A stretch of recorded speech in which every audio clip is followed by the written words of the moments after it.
Hello everybody and welcome. In this video I will show you how to enable ANC on your headphones Jabra Evolve2 85.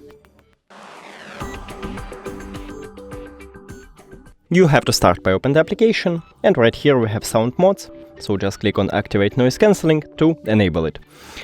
Or you can go to transparency mode, it called here hear through, so you can also click it here. And it should also work with this button to swap between these mods, but it not working in my headphones, but maybe it will be work with your. So yeah, just click and you swapped between these mods. That's it.